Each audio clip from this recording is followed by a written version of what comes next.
Ini rapat ini oke. Ini baru pertama kali pakai Zoom, pakai HP, biasanya pakai laptop, jadi kurang mengerti Omni. Sebentar, suara saya kedengaran Omi? Kedengaran. Iya. Ya, bismillahirrahmanirrahim. Assalamualaikum warahmatullahi wabarakatuh.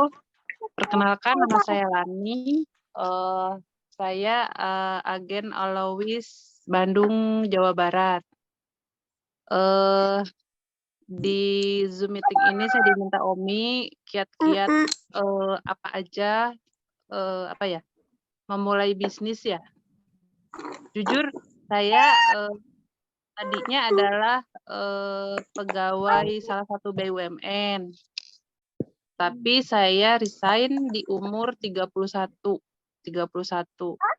Resign karena suami LDR di Kalimantan. Akhirnya memutuskan resign karena ada sesuatu dan lain hal. Tetapi sebelum resign saya sudah memulai berjualan palu gada.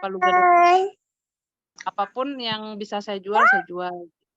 Saya merintis, saya membuka online shop di umur 30, merintis 30 sampai 32 tahun lah kurang lebih gitu. Pertama merintis juga nggak ada yang beli, Omi. 3 bulan, uang ngendap, barang ngendap, geret-geret koper, karena memang mencari yang percaya untuk memasarkan tas jutaan itu susah sekali gitu. Terus apalagi? Oh iya, saya memiliki suami yang sudah yatim piatu, jadi saya harus menghidupi 3 adik suami saya. Jadi maksud saya perkara bisnis dan perkara keluarga itu tuh nggak bisa dipisahkan. Jadi kayak kalau ada masalah di dalam keluarga pasti mempengaruhi ke bisnis. Jadi solusinya cuman beresin dulu yang di dalam keluarga, insya Allah bisnis jalan lancar. Karena biasanya ada masalah-masalah yang kecil-kecil pun itu biasanya mempengaruhi ke ini penjualan Omi gitu. Ini sepengalaman saya menjadi saya nggak punya ilmu apa-apa, nggak punya saya belum pernah ikut kayak pelatihan atau seminar atau apa gitu, saya nggak pernah. Saya benar-benar belajar otodidak, belajar sendiri, dibantu suami dan benar-benar merintis bukan dari nol Omi, saya dari minus karena saya nggak punya modal di awal melakukan terjun bisnis itu, saya nggak punya modal, saya pinjam ke kakak saya gitu. Tapi saya sudah bertekad, saya harus mengembalikan hutang itu ke kakak saya secepatnya. Akhirnya saya kencengin lagi pemasarannya, saya kencengin lagi. Dulu saya punya web dulu belum gencar ini Omi, belum gencar WA, belum gencar sosial media itu belum terlalu, 10 tahun yang lalu itu belum terlalu. Jadi saya mengandalkan web, mengandalkan komunitas. Dari situ banyak banyak pembeli reseller gitu. Kalau ditanya kenapa bisa banyak usaha sekarang, ya itu karena saya bertekad sebelum ada penopang usaha, maksudnya gini, sebelum saya merasa ini sudah cukup, dalam artian sudah cukup untuk menopang semua kebutuhan saya, keluarga, adik-adik, saudara, dan tetangga, dalam artian gini, saya harus kuatkan dulu pondasi bisnis saya gitu. Minimal saya nggak menaruh satu telur ke dalam kotak peti yang sama, supaya kalau terjadi collab satu, yang 3 atau yang 4 bisa menghandle gitu. Kenapa saya sekarang sudah bisa punya kontrakan sampai puluhan kamar plus rumah makan plus online, karena saya udah bertekad dari awal kalau belum bisa menghasilkan omset di atas sekian ratus juta, saya belum berhenti. Saya harus tetap punya usaha, nambah usaha. Jadi itu ada yang dikorbankan. Apa yang dikorbankan? Keinginan-keinginan saya gitu. Misal renovasi rumah, umroh, haji, yang seperti itu tuh saya nanti dulu gitu, menikahkan adik gitu. Jadi saya harus selesaikan dulu urusan yang di dalam rumah saya gitu. Nah, setelah itu semua selesai, baru di situ kayak langsung boom, semua usaha saya jalan dan sekarang saya tinggal memetiknya gitu. Kuncinya cuma satu aja sih, sabar, ulet, disiplin. Banyak ya, sabar, ulet, disiplin, sama pencatatan. Pencatatan itu jangan lupa. Semua apapun pengeluaran, pemasukan dicatat. Di setiap masing-masing bisnis. Kalau kamu punya 4 atau 5 bisnis, ya 5 bisnis itu ada 5 laporan keuangan gitu. Kira-kira seperti itu penerapan penerapan kisi-kisi saya selama ini memulai usaha. Jadi mau riba-riba harus wajib menyisihkan, harus wajib bersabar, harus wajib ya disiplin pembukuan gitu.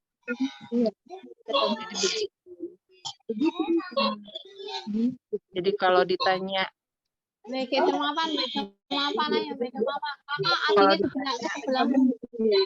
kenapa bisa sampai sekarang, ya itu kuncinya disiplin. Terus kalau sudah berhasil di suatu usaha atau di suatu bisnis, jangan tergiur untuk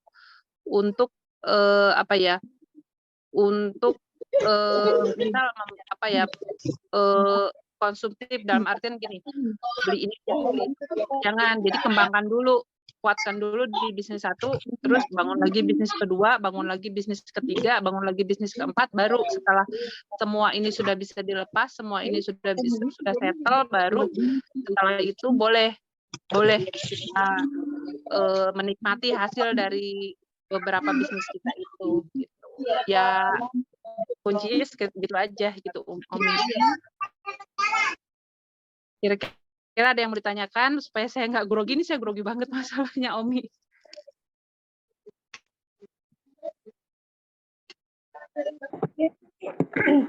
Izin ya, ini Yurani ya. Ya, gimana? Izin saya mau nanya, boleh ya? Boleh. Yurani, makasih.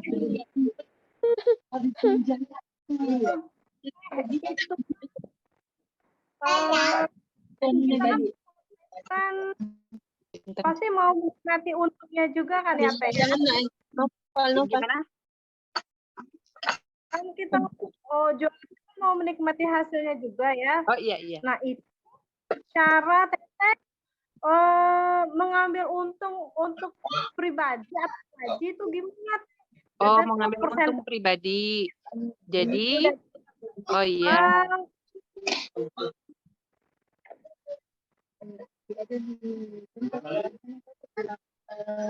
Ada lagi Teh, mengambil untung pribadi itu aja. Caranya gimana ya? Misal gitu ya. Misal dari keuntungan online shop saya, misal ya Teh ya. Ini saya kasih tahu misal 10 juta per bulan, misal 10 juta per bulan itu untuk saya pribadi misal 2 juta. Nah, untuk THR karyawan misal 1 juta. Untuk dana taktis misal 1 juta. Untuk invest misal 2 juta. Untuk apalagi dan disesuaikan dengan kebutuhan tetehnya gitu. Yang pasti setiap usaha itu kalau mau diambil untuk gaji kita pribadi bisa, cuma harus disisihkan untuk THR karyawan, untuk bonus karyawan, untuk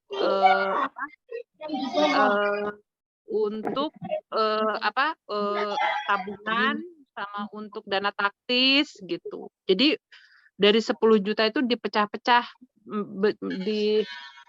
dipecah-pecah menjadi beberapa amplop gitu loh Teh. Kalau saya nggak masukin rekening, saya mah di amplop Teh.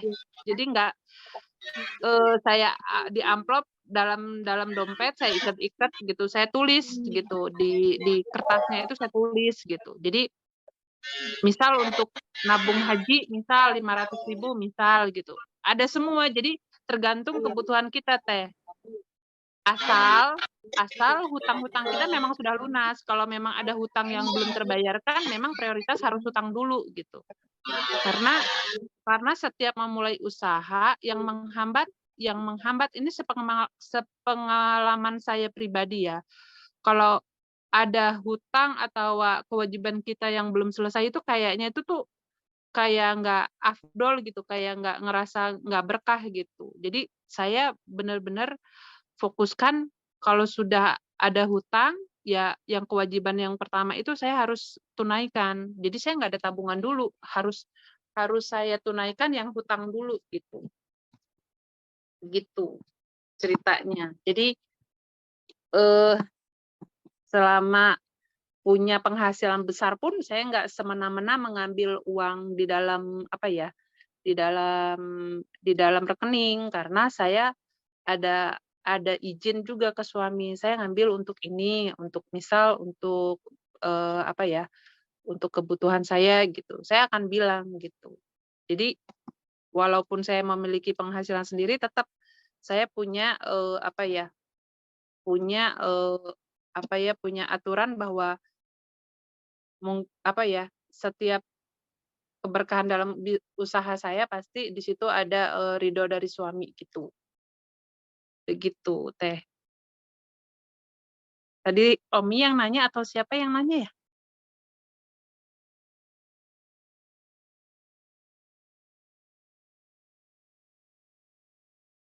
Halo? Tadi yang Omi.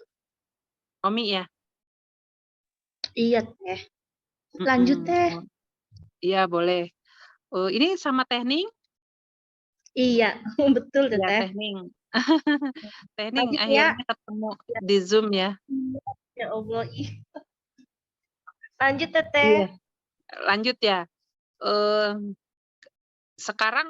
Sekarang misal saya akan ngomong kenapa saya bisa masuk ke Alawis. Satu, buat saya Alawis ini adalah produk baru, terus banyak orang-orang baru.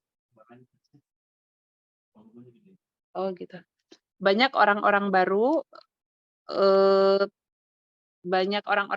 terus banyak semangat-semangat baru. Buat saya yang nggak punya background bisnis, nggak punya background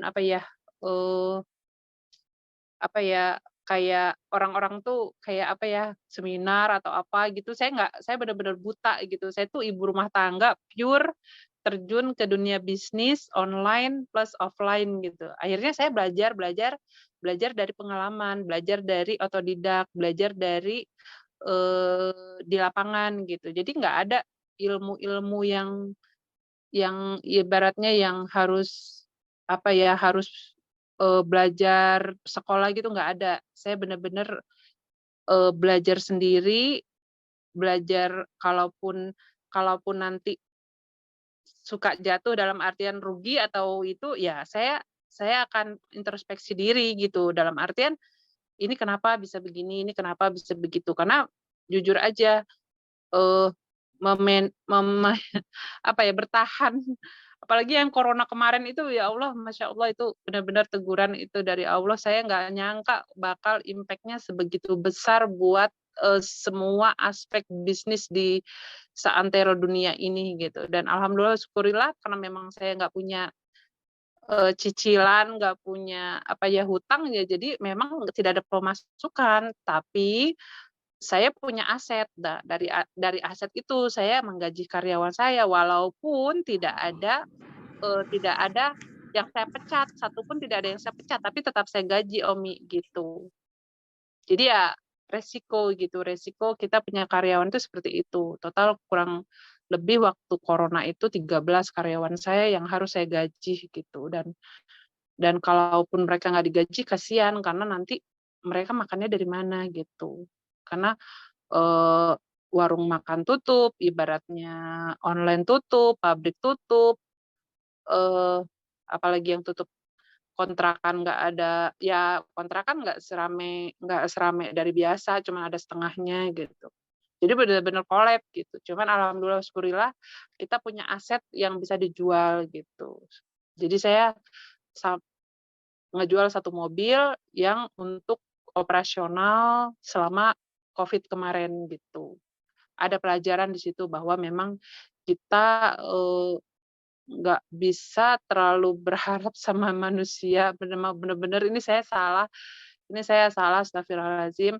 Jadi saya benar-benar ngerasa Covid itu nggak selama itu gitu, impact-nya nggak sekejam itu untuk dunia, dunia usaha gitu. Ya alhamdulillah pertolongan Allah juga sih, makanya saya lepas aset saya, mobil itu untuk untuk operasional dari seluruh karyawan-karyawan saya gitu. Terus apalagi ya, mmm, oh iya jangan pernah lalai dengan hutang. Ini sepengalaman pribadi saya, Masya Allah Masya Allah Masya Allah, kalau kita punya hutang benar-benar 1 perak pun gitu ke customer ya benar-benar harus dibayar gitu. Karena kalau kita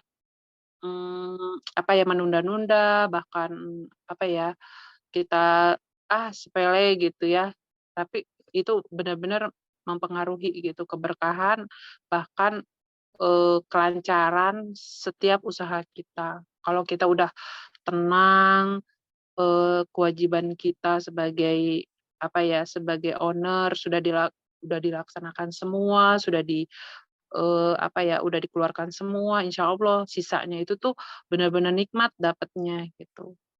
Dan pelajaran dari itu semua, setelah 17 tahun berumah tangga, saya baru bisa menikmatinya sekarang di umur 41 ini, Omi, gitu. Jadi nggak mudah untuk, membangun, eee, bisnis bisnis yang banyak ini.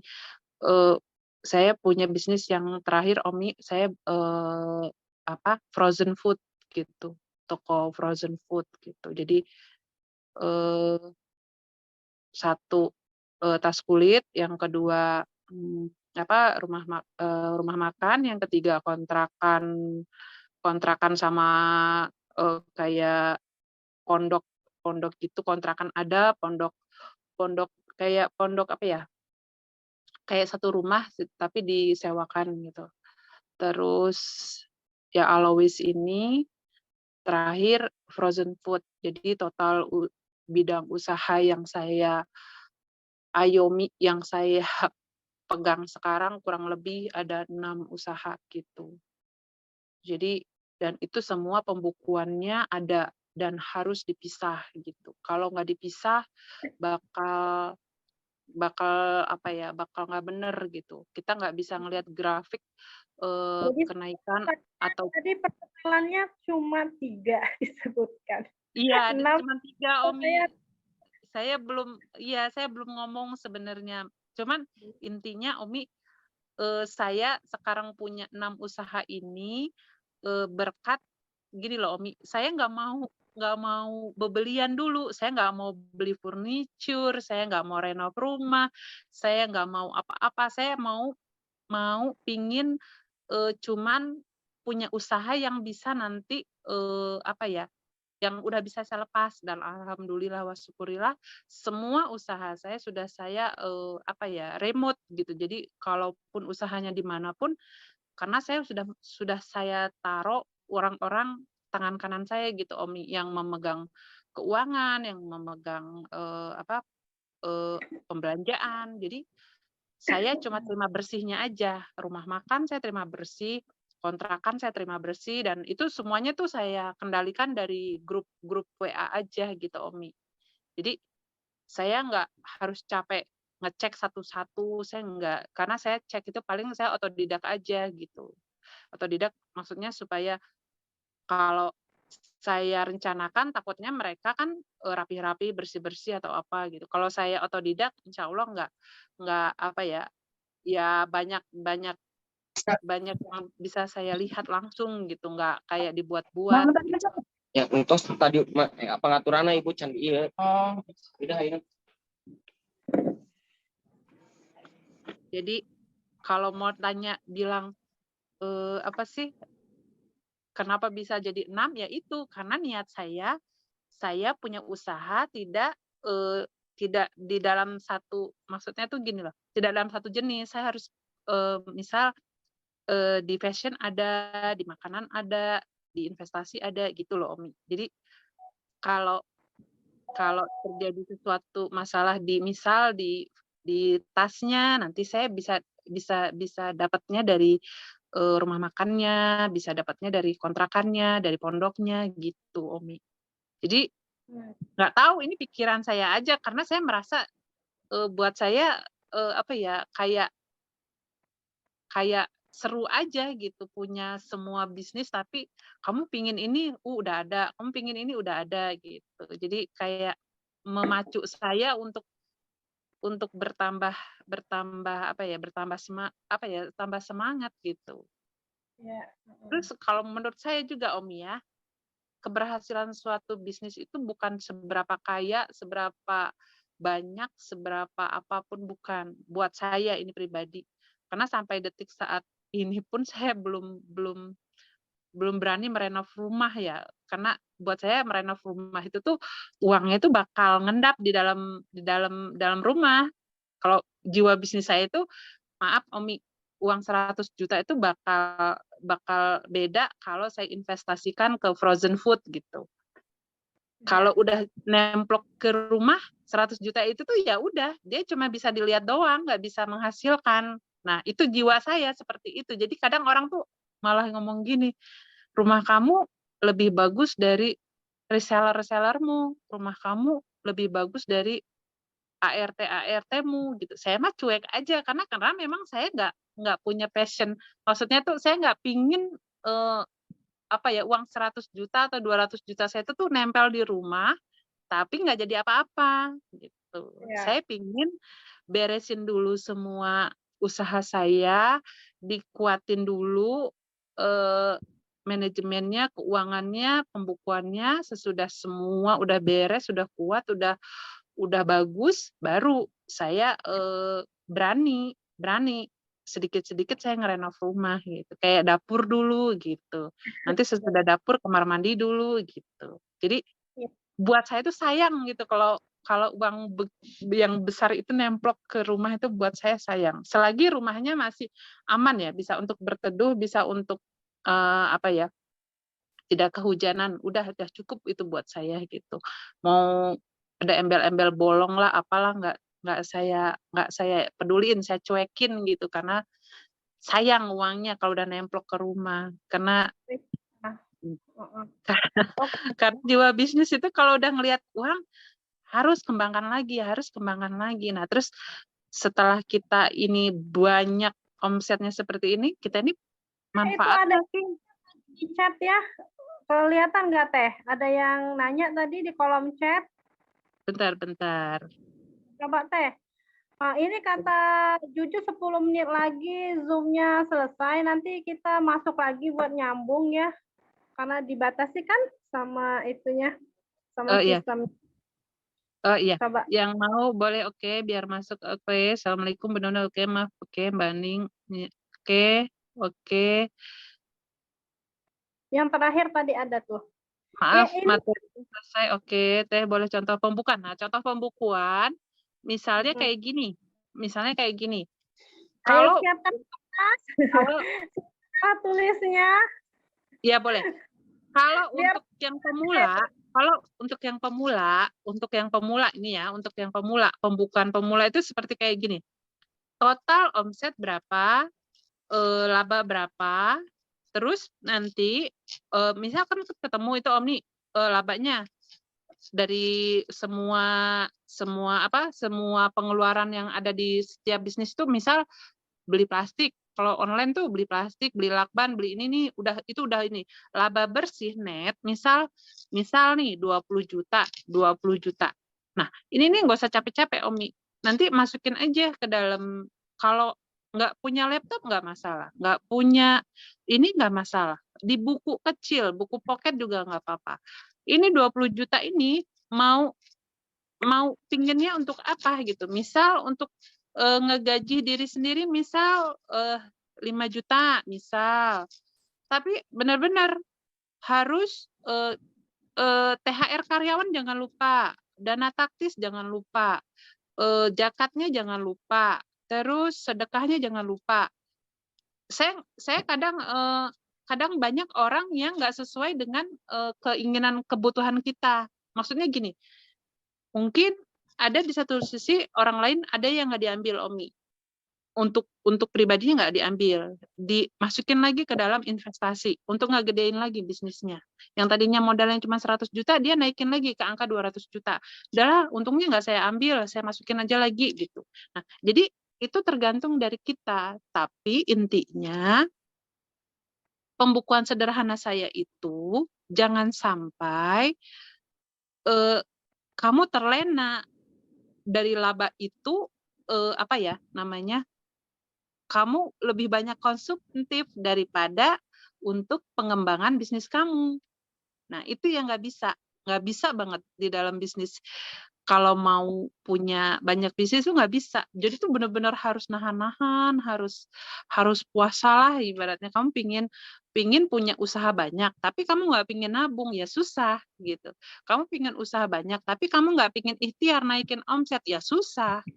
Kamu pingin omset sebulan 500 juta, tapi kamu nggak bisa nge-handle, nggak bisa ngebenahin yang, maksudnya gini, kalau yang di dalamnya sudah benar, pembukuannya udah benar, perlakuan kita kepada karyawan sudah benar, penggajian kita sudah benar, karyawan juga udah pada betah dengan kita, itu secara tidak langsung mempengaruhi ke pencapaian omset-omset kita gitu. Jadi saya itu punya karyawan yang online ini kurang lebih umurnya sudah ikut dengan saya 10 tahun. Saya tanya gitu, kamu betah nggak sama saya? Betah, oke.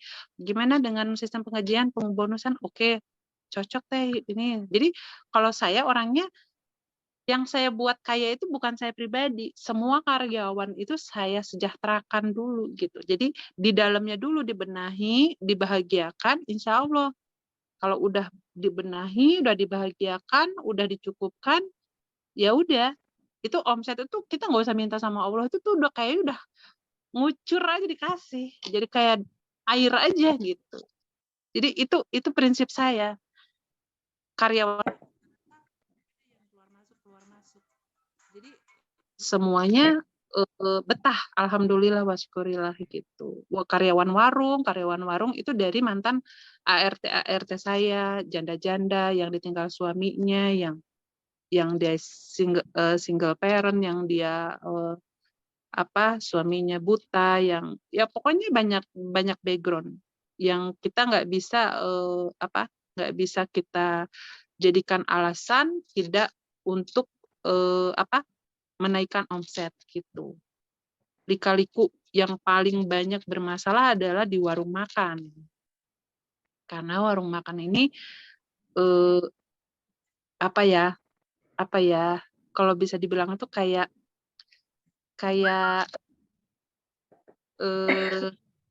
penuh dengan, kalau saya bilang itu penuh dengan bukan ini aja, bukan, bentar saya lihat chat, takutnya ada chat lagi.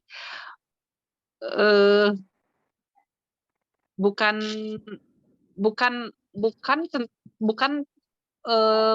makanan saja gitu. Jadi ada klinik-kliniknya gitu loh Omi. Kalau di sini itu gitu. Kayak saya dikirim bukul kayak gitu, nanti di warung saya kayak gitu-gitulah. Jadi ya itu berat. Ya. Gitu. Gitu. Jadi ya kalau kita bertahan ya terus. Kalau kitanya kalau sudah ada yang seperti itu ya kita mau nggak mau kita benar-benar harus dikuatin lagi itunya, zikirnya, doanya.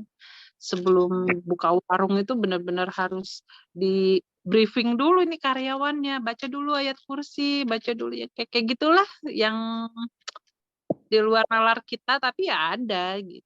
Tapi alhamdulillah, syukurillah rumah makan bisa bertahan 7 tahun. Kalau omset rumah makan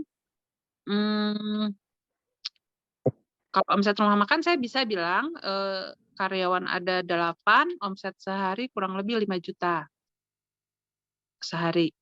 Laba bersih ya mungkin 50% atau 40%-nya lah gitu. Karena saya udah bilang dari awal bahwa harus ada misahin uang THR, uang bonus. Kalau mau cemplungin untuk uang jalan-jalan bisa gitu. Jadi ya jangan sampai nanti giliran udah lebaran, udah waktunya ngasih THR, kita bingung. Aduh ini uang THR-nya nggak ada gitu. Padahal kalau kita udah persiapkan dari awal, itu udah nggak bingung. Udah tinggal keluarin aja amplop dari lemarinya gitu. Udah ini udah tinggal dipisah-pisah gitu. Udah tinggal diambil, nggak pusing lagi. Sewa lahan yang kayak gitu udah dipisahkan pada saat kita tiap bulan menghitung laba gitu. Jadi yang ke kita itu benar-benar bersih tanpa ada potongan-potongan lagi gitu. Begitu Omi. Iya. Ayo ada yang mau nanya lagi nggak? Ini harusnya Yurani yang jadi MC tapi dia terpental ya. Jadi Omi ambil alih ya. Ya silakan gitu. Bentar. Yang mau nanya, yuk silakan. Ini 10 menit lagi nih gimana nih Omi? Udah selesai? Muncul Yuraninya nih.